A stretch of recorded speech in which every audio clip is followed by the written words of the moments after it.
नमस्कार दोस्तों, स्वर साधना परिवार के इस ट्यूटोरियल सेशन में आपका हार्दिक स्वागत है। दोस्तों, आज हम सीखेंगे ईयर ट्रेनिंग। ईयर ट्रेनिंग का मतलब है हमें स्वरों को सुन कर के पहचानना। दोस्तों, जैसा कि आप जानते हैं, संगीत का जो आनंद है वो हम सुनकर लेते हैं और सुनने की क्षमता हमारी जितनी अधिक होगी उतना हम संगीत को समझ पाएंगे। तो संगीत के जो तीनों सप्तक हैं, जैसे कि ये फ्लूट मेरे हाथ में आप देख रहे हैं, ये ए बेस स्केल की फ्लूट है। तो फ्लूट के जो मंद्र सप्तक से तार सप्तक के पा तक जो स्वर हैं, उन स्वरों के निश्चित स्थान हैं। उन निश्चित स्थानों को आप समझें।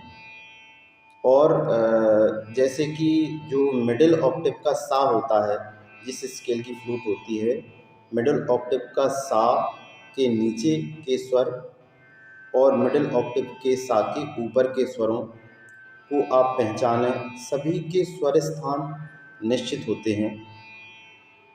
सा से उनकी दूरी, कितने स्वर दूर हैं कोई स्वर, तो ये हम सुन कर के पता लगा लें। इसे हम ईयर ट्रेनिंग बोलते हैं। दोस्तों, इस वीडियो में हम इसी विषय में जानेंगे। हम जानेंगे कि ईयर ट्रेनिंग क्या है और ईयर ट्रेनिंग हम कैसे कर सकते हैं, अपने कानों को पक्का हम कैसे कर सकते हैं, और तीसरी बात, इसको करने के क्या फ़ायदे हैं। दोस्तों, मेरे हाथ में जो फ्लूट है उसका मैं सा प्ले कर रहा हूँ। आपको बताता हूँ कि ये ट्रेनिंग किस तरह से होती है, क्या होती है।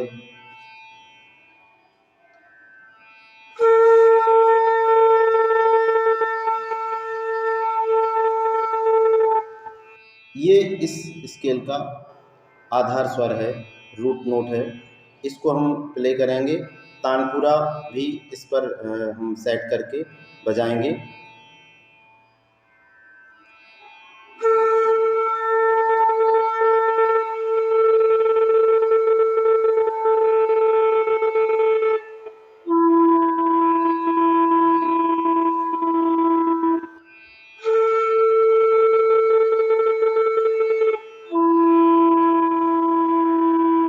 तो दोस्तों, मैंने अभी जो दो स्वर बजाए हैं, एक तो जो आधार स्वर है, स्केल नोट है, उससे मैंने अभी नीचे के स्वरों को, मंद्र सप्तक के पा को बजाया मैंने। तो ये आप देख करके नहीं, सुन करके अगर आपको मालूम हो जाए, ये पता हो जाए सुन करके कि ये सा से नीचे का नोट है, और मान लिया कि मैंने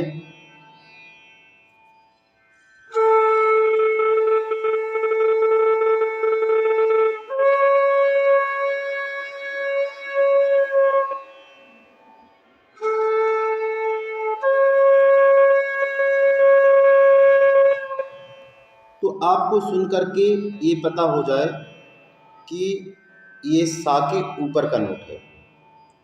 बस दोस्तों, ये जो जानकारी स्टेप बाय स्टेप हम अपने कानों को तैयार करते हैं कि ये सा के नीचे का नोट है, ये सा के ऊपर का नोट है, तो हमारी ईयर ट्रेनिंग शुरू हो जाती है। धीरे धीरे हमें उन स्वरों का भी पता लगने लगता है। हम बार बार इसकी प्रैक्टिस करते हैं कि ये कौन सा स्वर है। पहले हमें ये सीखना होता है कि ये सा के ऊपर का स्वर है या नीचे का स्वर है। इसके बाद हमें ये भी पता होने लगता है, जैसे जैसे स्वर का सेंस बढ़ता है, कि कौन सा स्वर है। इसमें केवल शुद्ध स्वरों का ही नहीं, कोमल स्वरों का भी हमें अध्ययन करना होता है। तो दोस्तों ये तो हुई बात कि ईयर ट्रेनिंग क्या है, कानों को पक्का करना क्या है और स्वरों को समझना क्या है। इसे हम स्वर ज्ञान भी कहते हैं। कानों के द्वारा ही स्वर ज्ञान होता है। स्वरों को समझना, सुन करके हमें समझ लेना और हमें गले से या किसी इंस्ट्रूमेंट से वही सुना हुआ स्वर लगा देना, ये स्वर ज्ञान है। और इसके अब जान लेते हैं हम कि इसका जो हम प्रैक्टिस है वो कैसे करते हैं और इसके फ़ायदे क्या क्या हैं। तो दोस्तों इसकी प्रैक्टिस के लिए मैंने आप लोगों के लिए अभी इस वीडियो में बहुत ही सरल तरीका बनाया है। उस तरीके से अगर आप बिगनर्स लेवल से भी और एडवांस लेवल तक अगर आप ये प्रैक्टिस करते हैं तो निश्चित रूप से आपको स्वर ज्ञान धीरे धीरे आपका डेवलप होगा। धीरे धीरे आपके कान भी तैयार होंगे, स्वरों की समझ आपकी बढ़ेगी। तो अब इसके फ़ायदे जान लेते हैं। दोस्तों हम कोई भी संगीत गाते बजाते हैं तो बिना स्वर ज्ञान के, बिना कानों के पक्का हुए बिना, बिना ईयर ट्रेनिंग के वो सब अधूरा इसलिए है क्योंकि हम संगीत को बिना सुने नोटेशन से पढ़कर अगर बजा रहे हैं तो वो संगीत में क्रिएटिविटी नहीं ला सकते। हमारा जो हिंदुस्तानी शास्त्रीय संगीत है वो आत्मा से जो निकली हुई आवाज़ है, क्रिएटिविटी सिखाता है। और वो हम जब तक हमारे कान तैयार नहीं होंगे, ईयर ट्रेनिंग नहीं होगी, स्वर का अच्छा पक्का ज्ञान नहीं होगा, तब तक होना संभव नहीं। तो दोस्तों ये तो हुई बात कि इस ईयर ट्रेनिंग के क्या क्या फ़ायदे हैं। कोई भी गीत, कोई भी बंदिश, कोई भी तान लगाना हो आपको तो वो परफेक्ट तभी लगेगी जब आपके ईयर ट्रेंड हों, कान पक्के हों, स्वर का ज्ञान हो। बढ़ते हैं वीडियो में आगे की ओर और देखते हैं कि इसे हम किस तरह से कर सकते हैं, इसका सीखना हम कैसे प्रारंभ कर सकते हैं स्टेप बाय स्टेप। दोस्तों इसके लिए मैं आगे भी वीडियो और बनाऊंगा क्योंकि इस वीडियो में पूरा समझाना संभव नहीं है, वीडियो बहुत लंबा हो जाता है, लोग देखते नहीं हैं। और इसके बाद जो वीडियो आएगा उसमें भी मैं बताऊंगा इसका पार्ट नंबर 1। ये मैं बता रहा हूँ शुरुआत में आपको क्या करना है। सबसे पहले तो जो भाई चैनल पर नए हैं चैनल को सब्सक्राइब कर लें और बेल आइकन को भी प्रेस कर लें। और वीडियो में अगर कुछ भी अच्छा लगे तो लाइक ज़रूर करें और कमेंट्स ज़रूर करें। बढ़ते हैं वीडियो में आगे की ओर और देखते हैं कि ईयर ट्रेनिंग हमको करना है वो हमें किस तरह से करना है। दोस्तों सबसे पहले हमें एक फ्लूट, किसी भी स्केल की फ्लूट लेना है, उसी स्केल का हमें तानपुरा सेट करना है और उसे हम अपना मोबाइल फ़ोन में जो रिकॉर्डिंग ऑडियो रिकॉर्डर होता है उसमें हम 2-2 स्वर करके रिकॉर्ड करें। देखिए कैसे। हमने लिया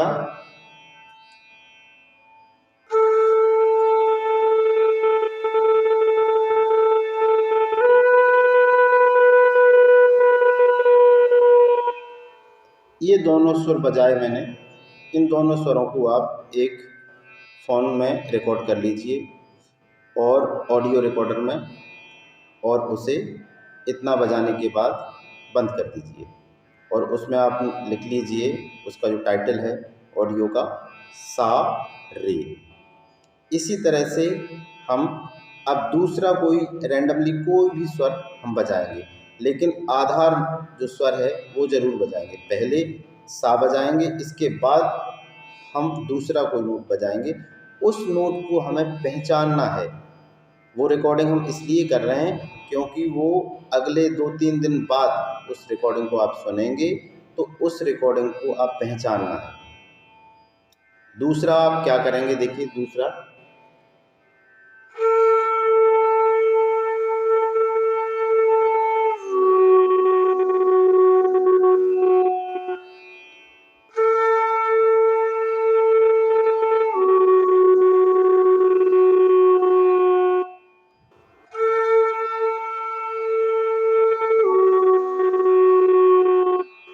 इस तरह आप रिकॉर्ड कर लें। लंबे लंबे स्वर लगाएं, क्योंकि आप जब सुनेंगे उन्हें बार बार तो आप पहचानने की कोशिश तभी कर पाएंगे जब स्वर लंबे लंबे होंगे। दोस्तों इसी तरह से रैंडमली आप कोई से भी स्वर सा के बाद लगा सकते हैं। और अब उस ऐसी रिकॉर्डिंग्स आपको कर लेना है कम से कम 10। और इन रिकॉर्डिंग्स को आप, जैसे आज आपने रिकॉर्डिंग की है तो आज की रिकॉर्डिंग को आप परसों सुनेंगे। 1-2 दिन बाद जब हम सुनेंगे, फिर हम उस सुनी हुई रिकॉर्डिंग को सुन कर के पता लगाएंगे क्या सबसे पहले दिन जो आपको रिकॉर्डिंग करना है वो मंद्र सप्तक के पास से और मध्य सप्तक की माँ तक लेना है। केवल आधार नोट बजाना है, आधार नोट के बाद कभी रे बजाना है, कभी गा बजाना है, कभी शुद्ध माँ बजाना है, कभी धा बजाना है, कभी पा बजाना है, कभी नी बजाना है। हर बार सा के साथ पहले सा, गा, सा, धा, सा, पा, सा, नी, सा, माँ। इस तरह से आप जब इतनी सारी रिकॉर्डिंग्स रिपीट भी कर सकते हैं इन स्वरों को, कम से कम 10 रिकॉर्डिंग्स में आप कर लीजिए। उसके बाद आपको वो रिकॉर्डिंग सुनना है और सुन कर के ध्यान से एकाग्रचित होकर के, क्योंकि उसमें तो ऑडियो है तो देखने का तो कोई सवाल ही नहीं है। उनको आपको पता लगाना है कि जो आधार स्वर है सा, इससे ऊपर का स्वर बजा है या नीचे का। पहला टारगेट हमारा ये है सीखने का।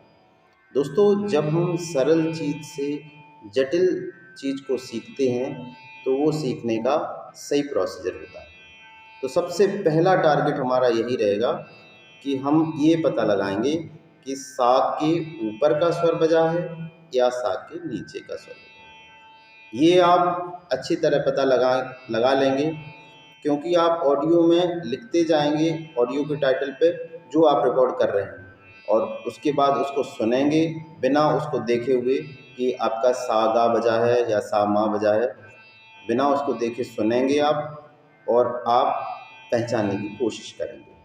कभी कभी दोस्तों आप गलत भी होंगे, तो गलत होंगे तो दोबारा आपको उसे करना है। दोस्तों जब आप ये पहचानने लगेंगे कि ये स्वर नीचे का है या ऊपर का है, सा के ऊपर का है या नीचे का है, तो ये अपने आप में आपकी एक उपलब्धि होगी। इसी तरह आपको धीरे धीरे ये स्वर स्थान भी पता लगने लगेगा कि ये कौन सा स्वर है, सा के बाद गा है या सा के बाद माँ है। जो बजाए हुए स्वर हैं सा के साथ, उनकी बार बार आपको प्रैक्टिस करना है, फ्लूट पर बजाना है। और आपको दूसरा स्टेप करना है ये कि आपको अपनी फ्लूट उठाना है। ये रिकॉर्डिंग्स आपको प्रतिदिन करना है, रोज़ाना करना है। और रोज़ाना की हुई रिकॉर्डिंग्स को एक दिन छोड़ कर के आप सुनेंगे और उसको आप फ्लूट में भी मिलाएंगे। आपने फ्लूट में मोबाइल का जो साउंड बज रहा है, 2 स्वर बज रहे हैं, अपनी फ्लूट उठाई, जिस फ्लूट से आपने रिकॉर्डिंग की थी उसके दोनों स्वर आप बजाएंगे। दोनों स्वर में कौन सा स्वर मैच हो रहा है वो आप मिलाने की कोशिश करेंगे। कभी कभी ऐसा होगा कि आपका गलत स्वर आप सिलेक्ट करेंगे, तो ये आपका जो कान तैयार होने लगेगा तो वो गलत स्वर आप खुद समझ जाएंगे कि ये नहीं है। और जब वो सही स्वर आएगा तो आपको खुद अंदर से महसूस होगा कि ये सही स्वर है, ये इसकी आवाज़ और इसकी आवाज़ एक सी है। तो दोस्तों इस तरह से अगर आप प्रैक्टिस शुरू कर देंगे तो आपका जो ईयर ट्रेनिंग है वो शुरू हो जाएगी और धीरे धीरे करके आपकी कोमल स्वरों सब पहले शुद्ध स्वरों, उसके बाद कोमल स्वरों का जो ज्ञान है वो होगा आपको, और तीनों सप्तकों के स्वर स्थानों का ज्ञान आपको होने लगेगा। दोस्तों, आशा करता हूँ कि ये जानकारी आपको अच्छी लगेगी और आपके स्वर ज्ञान में काफ़ी सहायक होगी। इसी उम्मीद के साथ अगले वीडियो में मिलते हैं, और अगले वीडियो में इस जानकारी के आगे आपको क्या करना है वो मैं बताऊंगा। तो बांसुरी की यात्रा को जारी रखिए, बजाते रहिए, खुश रहिए, मुस्कुराते रहिए। मिलते हैं अगले वीडियो में, तब तक के लिए जय श्री राधे, जय श्री कृष्णा।